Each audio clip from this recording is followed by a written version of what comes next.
Assalamualaikum warahmatullahi wabarakatuh. Salam guru penggerak. Di video kali ini izinkan saya memaparkan koneksi antar materi modul 3.2 pengambilan keputusan berbasis nilai-nilai kebajikan sebagai pemimpin.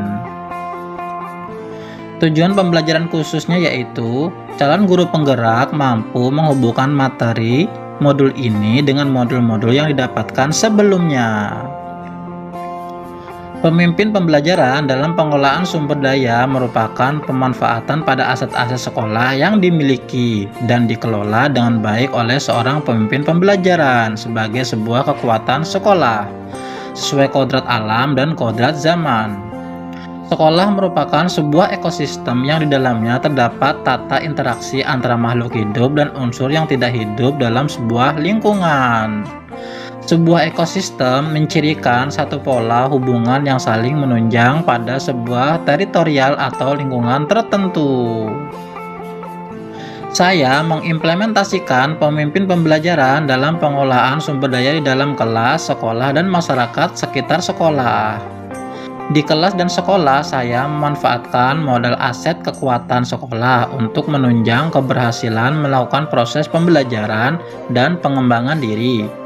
Saya memanfaatkan semua unsur sumber daya yang dimiliki sekolah sebagai suatu kesatuan kekuatan aset untuk melaksanakan kegiatan pembelajaran di kelas yang berpusat pada murid, nyaman, dan menyenangkan.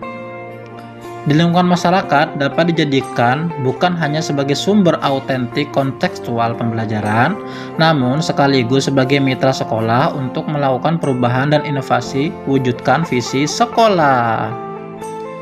Jelaskan dan berikan contoh bagaimana hubungan pengelolaan sumber daya yang tepat akan membantu proses pembelajaran murid menjadi lebih berkualitas.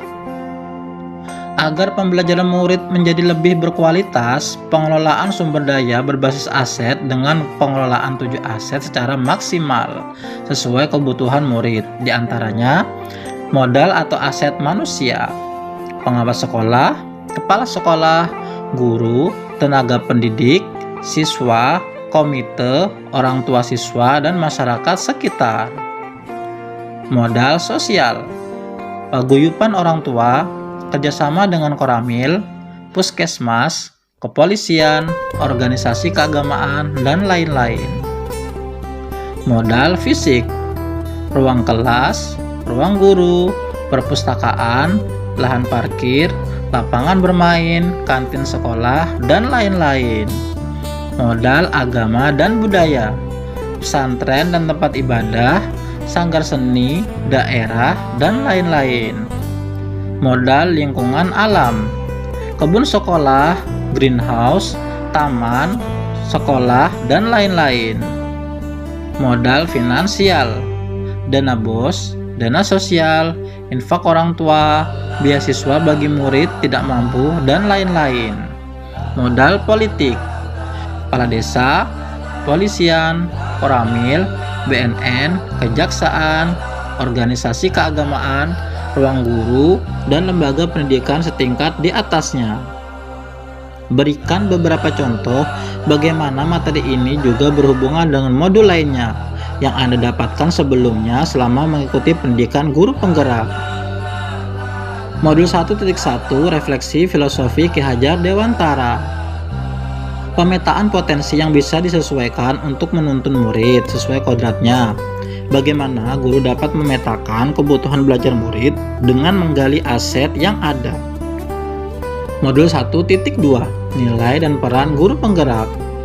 Kompetensi atau kemampuan untuk merefleksikan, membuat inovasi dan kreativitas serta berkolaborasi dalam mendukung kesadaran pemimpin pembelajaran dalam melihat aset yang ada. Modul 1.3 Visi guru penggerak. Konsep Bagja dan 5D digunakan untuk memulai perencanaan dalam pengelolaan sumber daya. Modul 1.4 Budaya Positif. Memetakan aset adalah salah satu cara berpikir positif dalam perencanaan pengembangan sumber daya. Modul 2.1 Pembelajaran berdiferensiasi.